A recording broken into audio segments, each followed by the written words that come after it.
My name is John Rowny. If you don't know, I am Edward Rowny's youngest son. And I and my siblings and our entire family welcome you and thank you for coming. In a lifetime, you meet a lot of people, and through, you're in school, and through your jobs, and through social activities, and you touch a lot of people, and a lot of people touch you. And my father, in his 100 years, touched a lot of people. We have many of them here today, and there are thousands other in the world. And we also have 8 people whose voices will be represented here today, who are going to share some memories about my father. And just to let you know that after we do that, then we will have something to eat for everybody. And so, as many of you know, and if you've read the biography, my father has a history of involvement with Ignatius Jan Paderewski.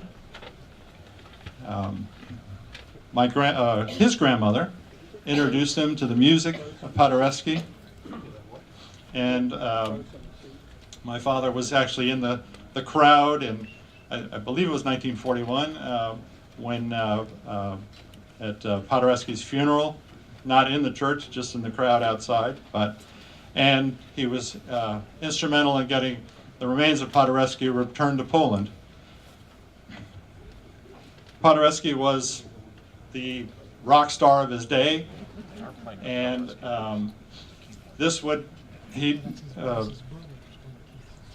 one of the songs that he did was, I guess, would be like his greatest hits or something, and it's called Minuet in G, Opus 14, number 1, and we've asked Taylor Henniger to play that for us now.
now I'd like to introduce the Charge d'Affaires of the Polish Embassy, Mr. Paweł Kotowski.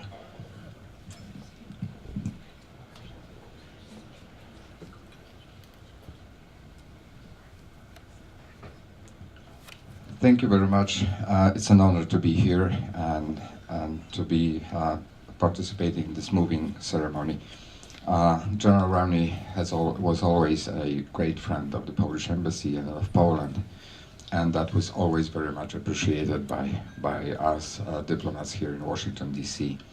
Our ambassador couldn't be here today, and he told me to actually read his message on this special occasion. Dear Mrs. Rowny, members of the Rowny family, dear friends, it is hard to find the appropriate words to summarize a lifetime of devoted service. General Edward Rowny was a man that one does not meet often during the journey of life. He was kind, caring, and intelligent, filled with vigor and determination, a man who until the very end remained busy with numerous projects, but always full of joy. His sense of humor and musical skills always impressed me. General Rowny gave a lifetime of service to his homeland, America. Through his almost 40 years of duty in the United States Armed Forces, to his time spent as an ambassador and chief U.S. negotiator in arms reduction talks with the Soviet Union, General Rowny devoted himself fully to his convictions and to his country. As the ambassador of the Republic of Poland, I am filled with pride and humble appreciation of General Rowny, that General Rowny thought it worthy to also dedicate part of his incredible life to his Polish heritage and the country of his forefathers. Poland owes an immense debt of gratitude to General Rowny for opposing the scourge of communism, for supporting Poland's membership in the North Atlantic Treaty Organization, and for his instrumental role in arranging the return of Prime Minister Ignacy Jan Paderewski's remains to Poland. Equally important, General Rowny was a longtime supporter of Polish-American historical and cultural causes.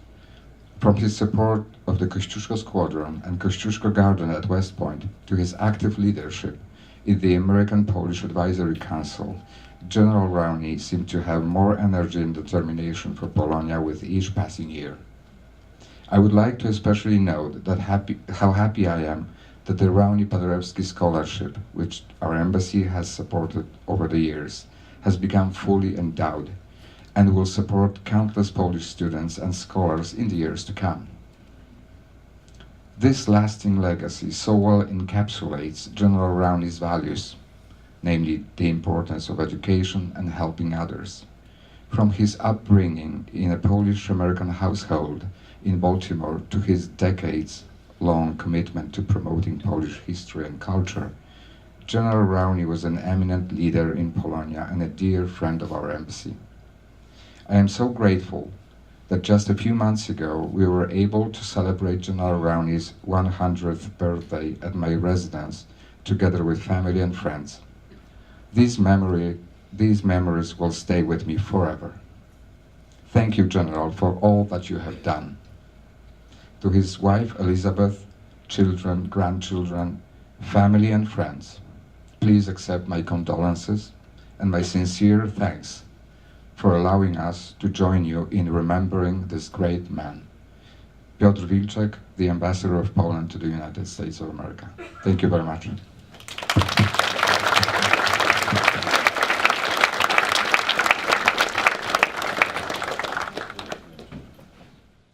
There, okay. Good afternoon. I'm Marcy Rowny Jordan, General Rowny's daughter, and I'm going to read some remarks from his good friend, Georgie Ann Geyer, journalist, author, and friend of Ed's since 1981. My thoughts go back today to a night about 1991 when Ed and Betty Rowny and Joe Fromm, who was then editor of U.S. News and World Report, were having dinner together at the Cosmos Club. Ed was talking about the autobiographical book that he was just writing that would tell his own personal history of negotiating with the Soviets, on strategic weapons for 5 American presidents, and then he told a wonderful and highly amusing story. It was 1974 during the SALT II negotiations, and one of his Soviet military counterparts, one General Ivan Beletsky, kept repeating the same hardline Russian positions and just refused to enter into serious talks. "It takes 2 to tango," Ed finally commented in exasperation. But the Russian general said, "No, it takes 1 to tango." To Ed's grimaces, the general then related how, back home at Saturday night dances when he was a boy, the girls would wait until a young man would pick up a chair and dance around with it. When a girl liked him, she would smile, and he would know he had won her approval. The Russian officer then told Ed that it was the same in Russian dealings with Washington. They would simply keep repeating their positions until one of the American negotiators smiled or nodded approvingly. "So you see," Ed quoted him, "it takes 1 to tango." With his wonderful, dry sense of humor, Ed Rowny then says, unforgettably, "I spent almost 20 years of my life trying to resist the temptation to smile or nod at my Soviet dancing partners." After Joe and I laughed that night at this great story, I asked Ed the name of the book he was about to finish. And very seriously and soberly, he told us something like, "Thoughts and principles on the strategic realities behind the American and Soviet thinking on nuclear preparedness for the end of the 20th century and into the ... Well, I've made that up, but it was very much like that. So Joe and I both managed to stop him at the same time. "No, no, no," we protested. "You've got a great book and..." "But what will I call it?" Ed pleaded. And Joe almost immediately came in with 1 to tango, and so that became the name of his book. In fact, I reread it last night before writing these few words, and am again filled with amazement and perhaps somewhat smitten wonder at what this single man has accomplished and has given us in one short lifetime. So let me say a few words about what a friend, his journalist friend, will always remember about him. First of all, as a journalist, I've known a number of generals, and most are quite impressive. But I've never known a general who knows how to drop a prefabricated bridge across a ravine in North Korea to save American troops' lives at the cursed Chosin Reservoir, and who also plays the harmonica at the drop of a hat. I've met generals who have done impressive things after they retired, but frankly, I've never known one with the talent, the persistence, and the sheer gumption to insist upon something like taking the great Paderewski's body back home to Poland for burial, or, even at the very end of his life, fulfill his own promise to himself to complete a program to train young Polish diplomats in America to help fulfill that nation's destiny. But there's one more thing I would like to add. In my talks with Ed, I often felt that, underneath all his competence and beyond all of his accomplishments, that there was a sadness cum experience, that underlay the many accomplishments and fulfillment of the many lives of Mr. General Ambassador Rowny. And indeed, why not, after all he had experienced, after all the destruction he had seen? And that awareness of happiness built upon sacrifice and often tragedy is the mark of a true Mensch. You all know the German word commonly used in English, which means a man of integrity and honor. Well, that word most definitely describes our Ed. As a journalist who has covered wars, revolutions, and conflicts of every sort, I recognize that Ed has seen an awful lot, maybe too much, but he went beyond the sacrifice and loss and focused not on what he had experienced, but on what was yet to be done and how he could do it. Then he simply did the most complicated part of all, preparing young people for a better world. General Edward L. Rowny, may God bless you on this last mission. You have certainly blessed us.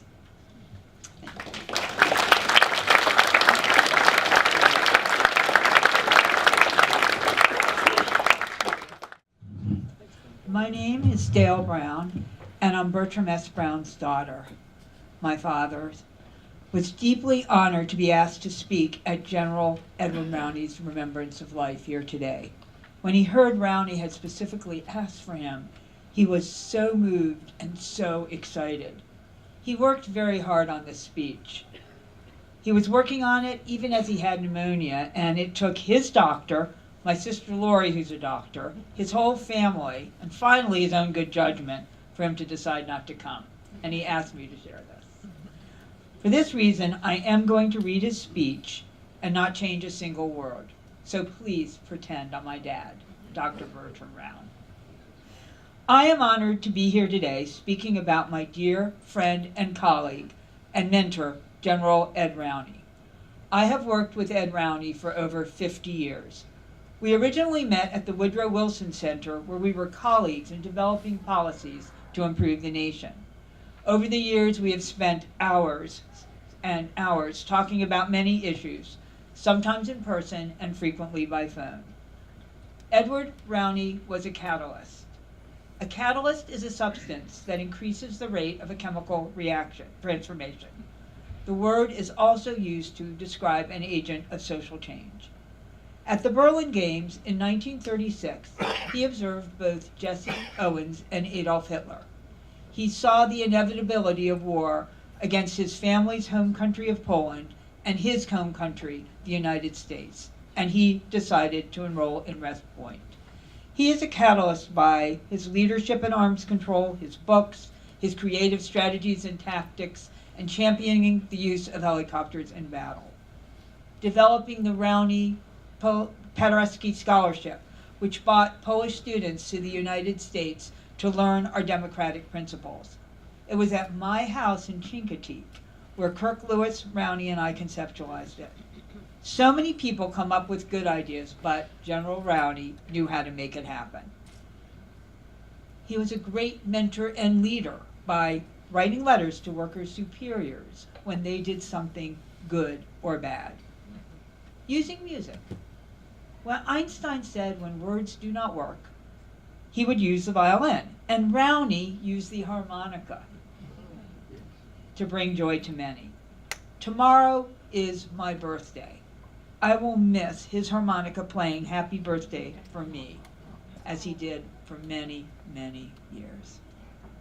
And my family loved getting his harmonica Thanksgiving 1 month before his death. He overcame his blindness, learning the assistive technology late in life. And believe me, that's rare. At 90, he adjusted to becoming productive as a blind man. Treating his wives, Mary Rita Lako and Elizabeth Ladd, with tender love and care. He has been my model as I care for my wife, who is also facing illness. He has taught me what a husband needs to do for a wife. When I was director of NIMH, Rowny often called me when he was working on international issues to get my point of view. All the time we worked together, he was my mentor and role model. He was a catalyst in making people better and the world a better place.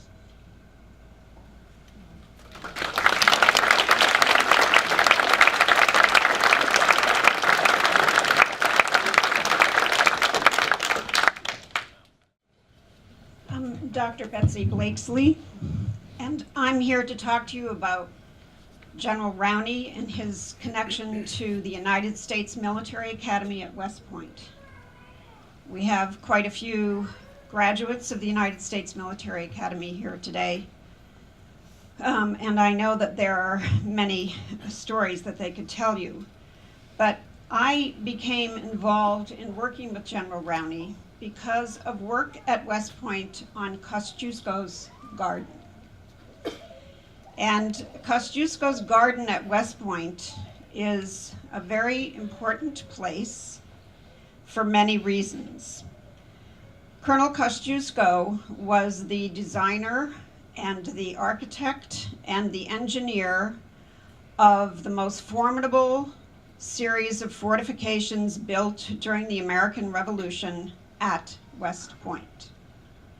And he was a Polish engineer who had come over to America and was deeply revered by General Rowny.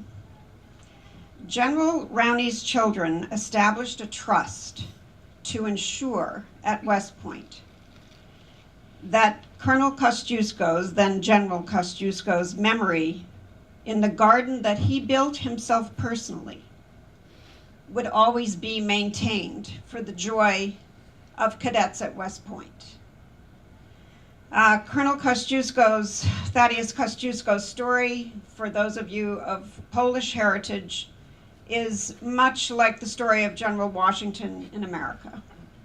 He was a great hero to the Polish people and a great hero to the American people, having served for 8 years during the American Revolution. There's so many things to say about Kosciuszko's garden and where it led and the work done with General Rowny. Kosciuszko's garden was built in 1779 by the hands of Kosciuszko. It is one of the oldest continuously existing gardens in America. And the reason that we know that it has been continuously existing is because in 1802, approximately many years after the Revolution, the first cadet to graduate from West Point found the remains of Kosciuszko's garden and documented in his writings, Jonathan Swift, that he had put back Kosciuszko's garden. And so from that day forward, Kosciuszko's garden has existed at West Point. During the 19th century, it was one of the great events to come up the Hudson River, to stop at West Point and to spend time in Kosciuszko's garden. I became involved in the restoration of Kosciuszko's garden, and because of that, I met General Rowny. People said, if you're going to work on that garden, you better meet this guy. So I said, okay. So I got in the car and drove down to Washington, D.C. and sat down with General Rowny, and I had quite the interview from the 3-star general. And we seemed to be simpatico from the beginning. And so it was an incredible experience to have worked with him so closely on this. There's another organization at West Point, and a representative of that organization and founder, and these are the Friends of Kosciuszko at West Point, is here today, Steve Olzniak, who is a graduate of West Point. And their organization ensures that every year there is a conference about Kosciuszko, and hundreds of people come to West Point to honor him. Kosciuszko's sculpture is on the plain because in 1828, the cadets decided that he was the most important person for them to honor from the American Revolution.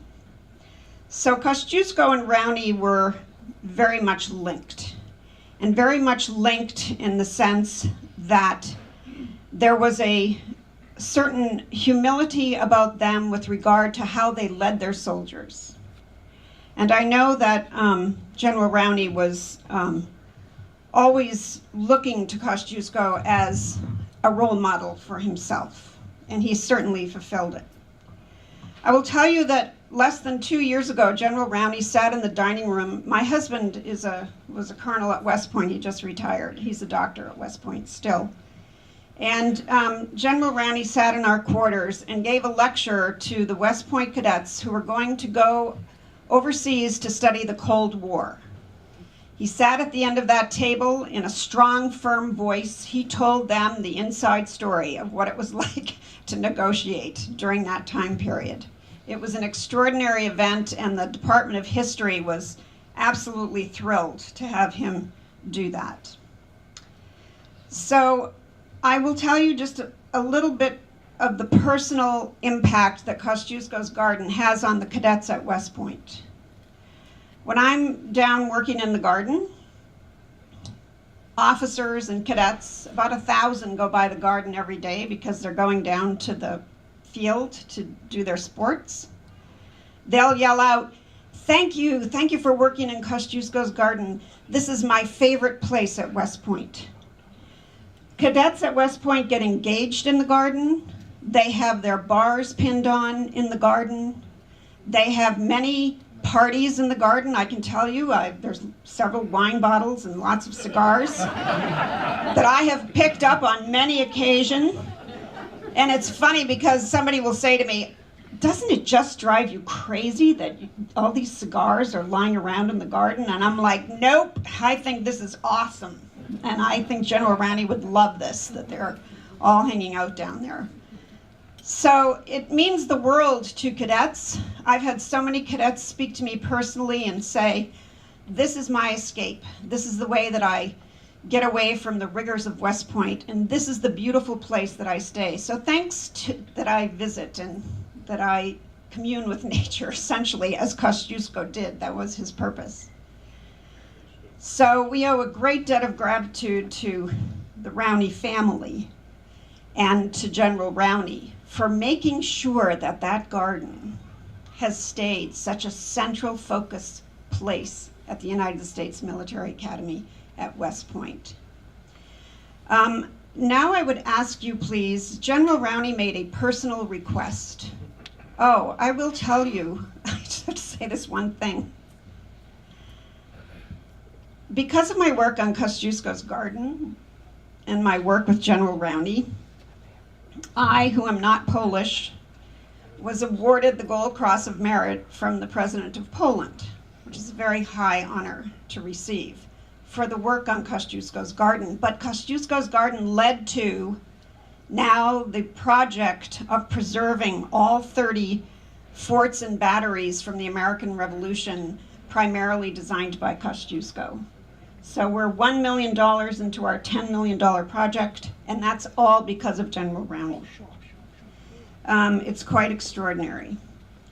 What we would like to do now, General Rowny personally requested that the alma mater from the United States Military Academy at West Point be sung during his memorial service.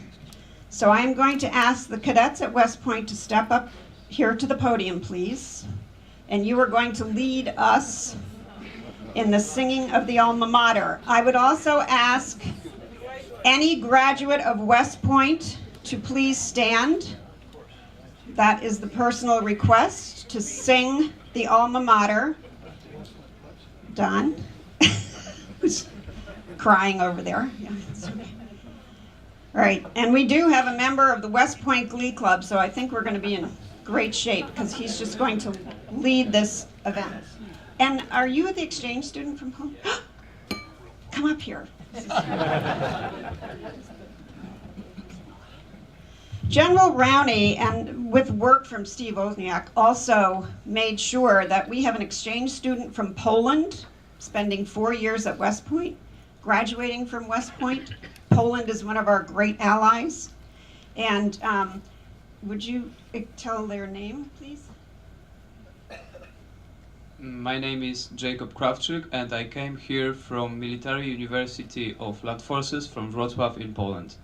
It's a pleasure and big honor to me, for me to be here with you and to meet the family of General Rowny. How awesome. And that's because of General Rowny that happened. Okay, so can we begin? Steve, I don't know.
Thank you very much for that. I think the most meaningful lines of that alma mater are, "And when our work is done, our course on earth is run, may it be said, well done, be thou at peace. Well done, General Rowny, be thou at peace."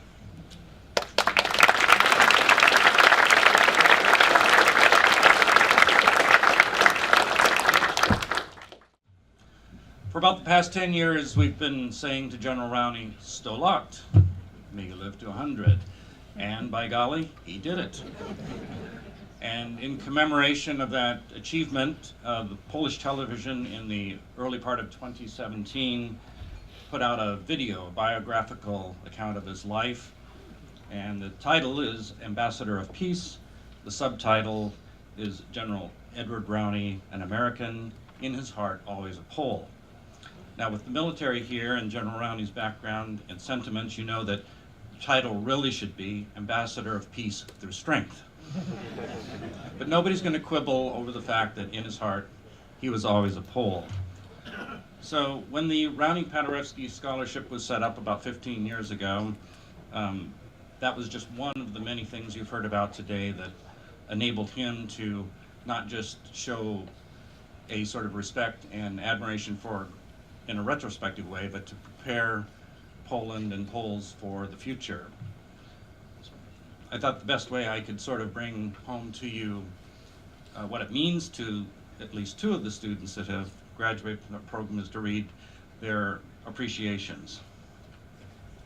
Our 2016 winner was Lydia Gibadło from Warsaw.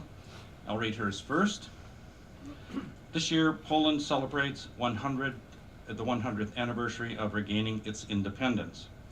We can enjoy our freedom and strive for the future of Poland thanks to the devotion and numerous generations and effort of many people. One of them was General Edward Leon Rowny.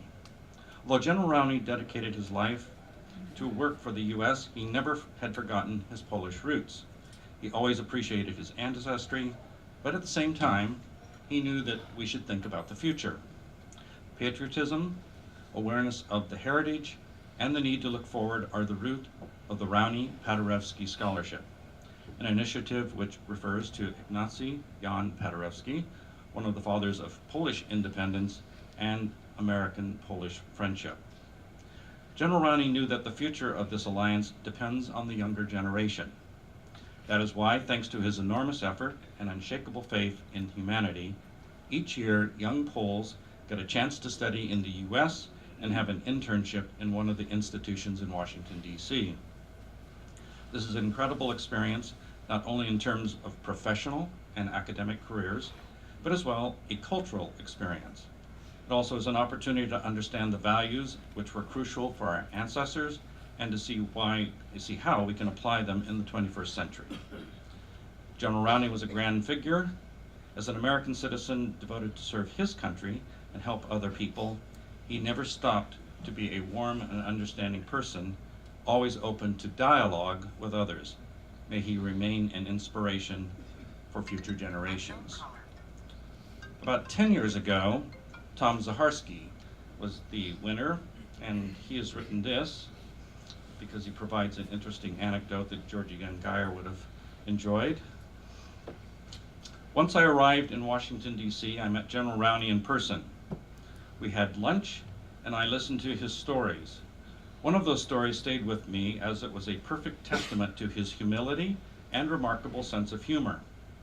In 1989, President George H.W. Bush sent General Rowny to China to learn more about the social situation and the people's moods in the midst of the economic reforms being introduced. After several weeks, he came back to Washington and reported to President Bush that there's no event on the horizon that should be of any concern to the United States. 2 days later, Tiananmen Square happened. President Bush summoned General Rowny back to his office and said, "Rowny, I want you to know I will not be considering you as my pick for the head of the CIA." General Rowny had a good laugh when telling the story. When I met General, he was in a wheelchair, he was blind, and he was 90 years old. Yet I never in my life have met anyone who would be as energetic and have as sharp a mind as he had. He remains the most inspiring figure I've met in my life. That's from Tom Zaharsky. Both Lydia and Tom used the term inspiring. I think for all of us that have been with him, some of us for over 30 years, inspiring is just the beginning. I would like to say, Kamal, would you stand up? Kamal is our 2012 Rowny Paderewski winner. He's PhD and works in London.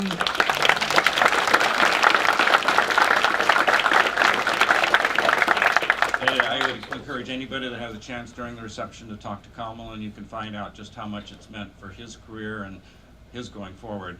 I think Ed Turner is here also, and Ed Turner is representing the Fund for American Studies here, and it is through his organization that the Rowny Paderewski Scholarship is administered.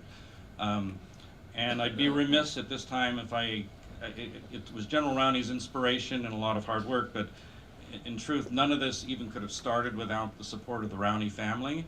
Mrs. Rowny gave an okay, I think grudgingly, but she did. The Rowny family has stepped in at many times and made contributions, so I want to make sure we all thank them, the Rowny family, for making the Paderewski Scholarship and now the Rowny Paderewski Scholarship a reality. It's fully endowed, it goes forward, and the 2018 candidate will be selected pretty soon. So thank you for your time.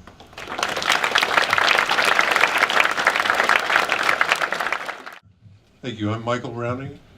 I'm the fourth child, third son. And I want to also thank the Cadet Corps for helping us with the alma mater. That was my father's wish, but I also know from my upbringing that I always thought the last two words of it were beat Navy.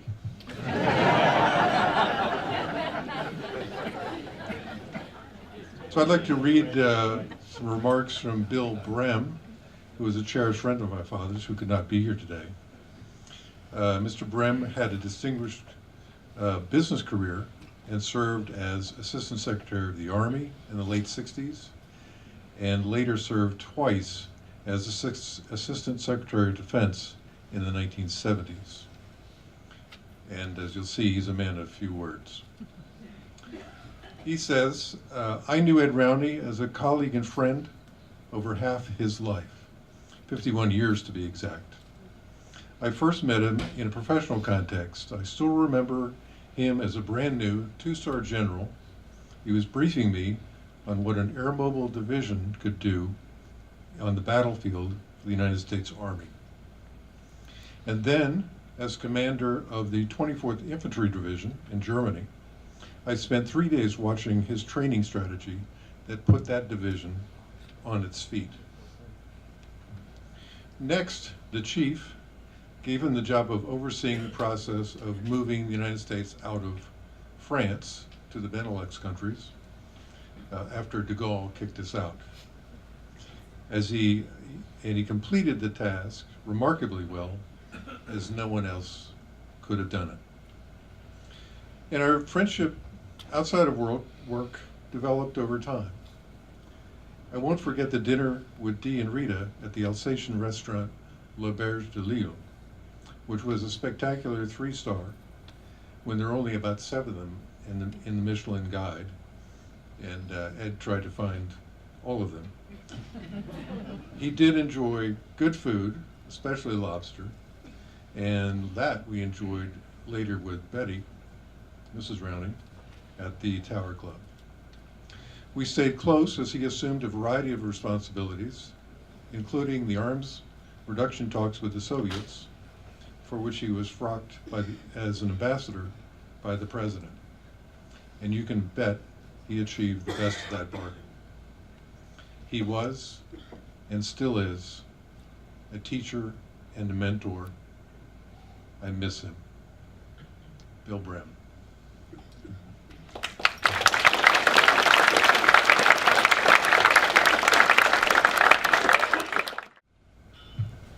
I think the general is watching.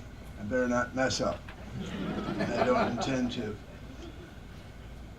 Reverend clergy, General Rowny's family, friends, comrades, and certainly the representatives of various foreign nations that are here, truly allied nations, Poland, Korea, etc.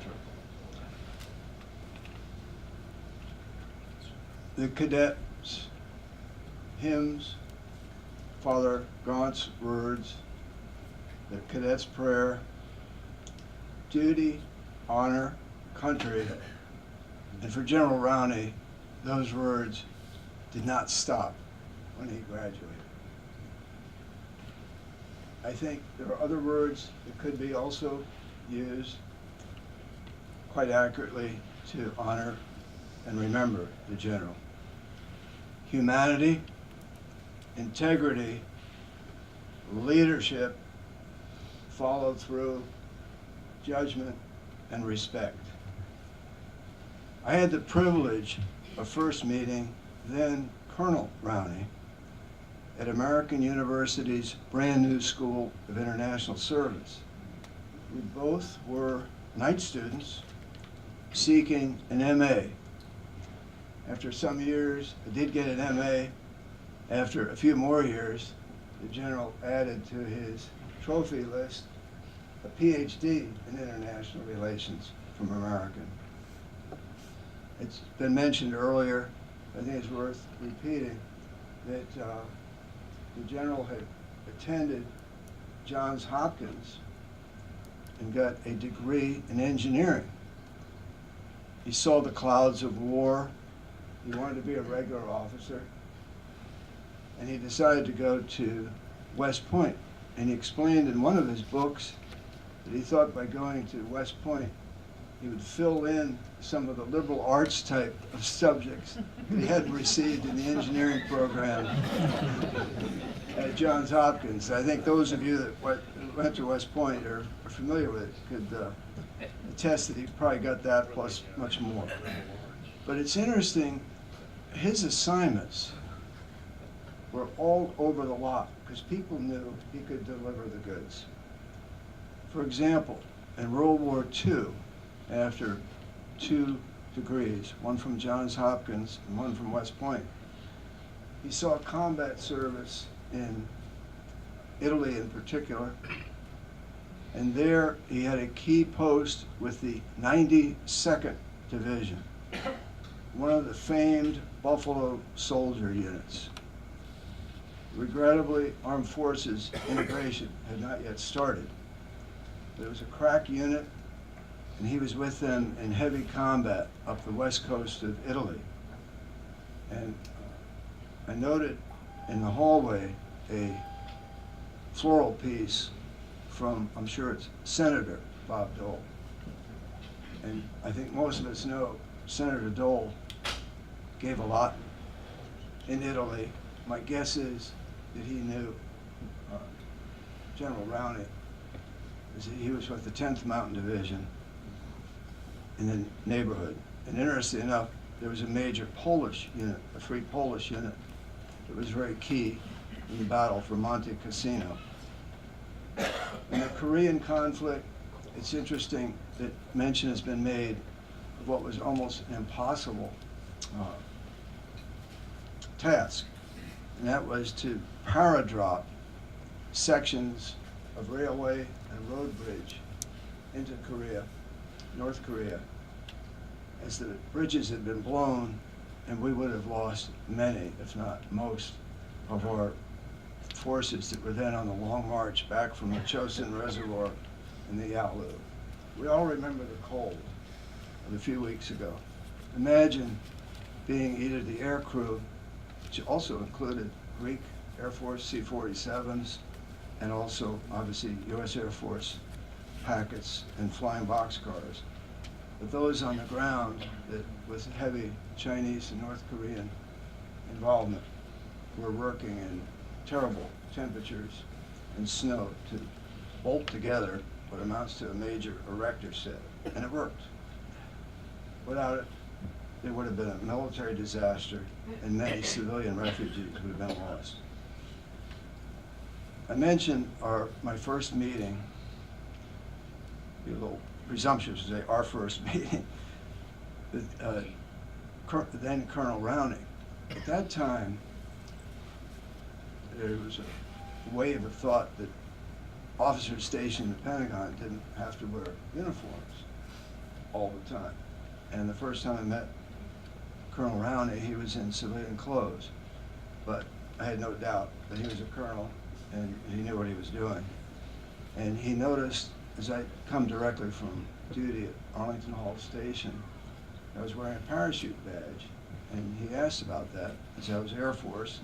I explained I'd earned it at Fort Benning about a year earlier and was on jump status, which was unusual in those days in the Washington area. Well, he's very proud, and I'm sure he still is very proud, and certainly was proud then, of his associations with airborne units.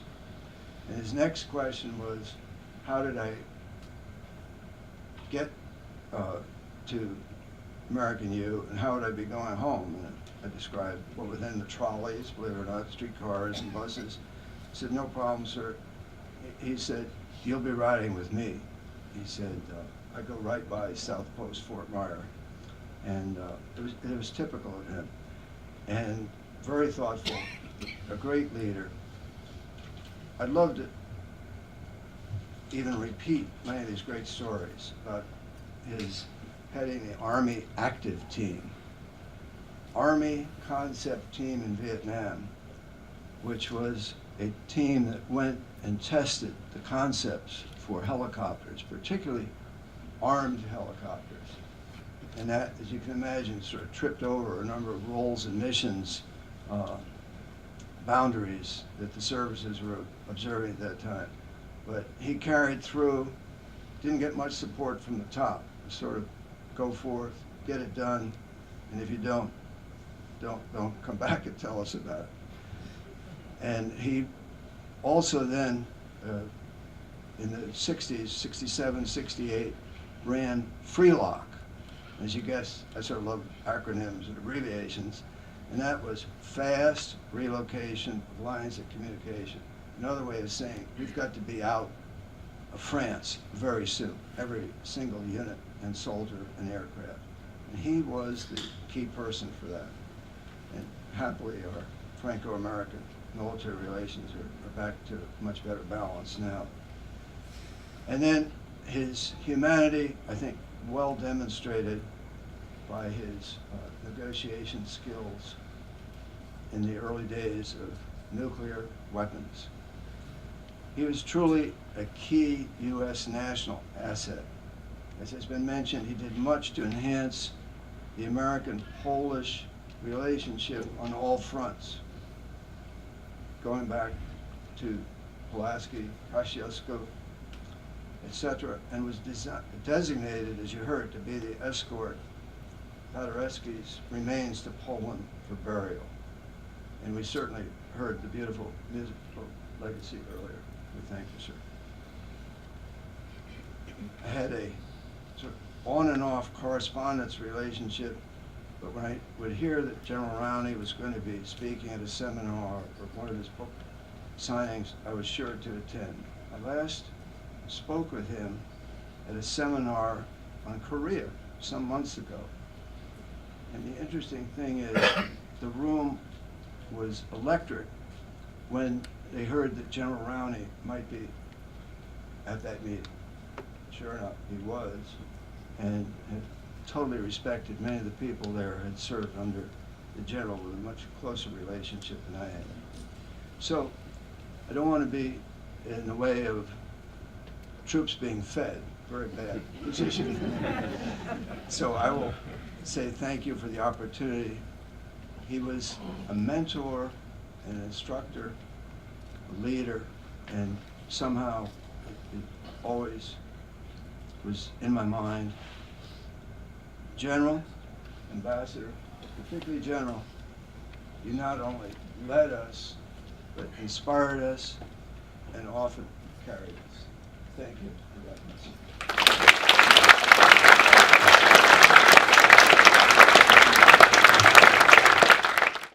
I'm Paul Rowny. I'm the middle of General Rowny's middle children. We all know of General Ed Rowney's greatness. Some of us may have come to the conclusion, as I have, that he was made of different stuff. When he had a transarterial heart valve replacement at the age of 97, the doctor advised him a month later not to travel to South Korea. General Rowny said, "Thank you for your opinion," and went anyway. It was my great pleasure to work with my dad on the American Polish Advisory Council and on the Rowny Paderewski Scholarship. Additionally, to participate in the editing of 3 books, An American Soldier's Saga of the Korean War, Smokey Joe and the General, and West Point 1941, the class that went to war and shaped America. But the greatest gift of all was the opportunity to accompany my dad to South Korea. During the week we spent there, we were joined at the hip for 168 hours.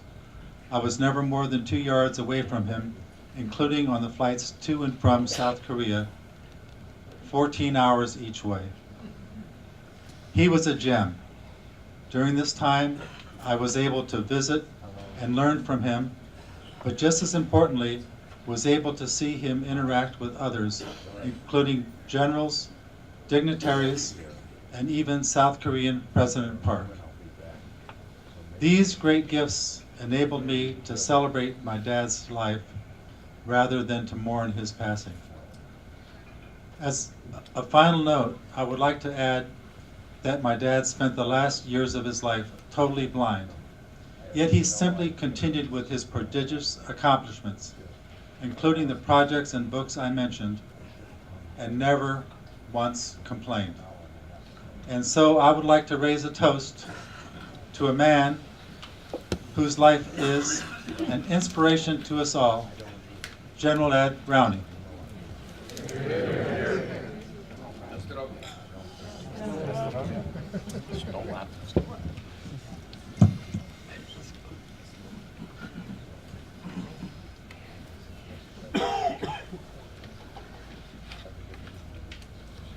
And this concludes our formal part. Now we can have something to eat and share informally. Thank you all so much.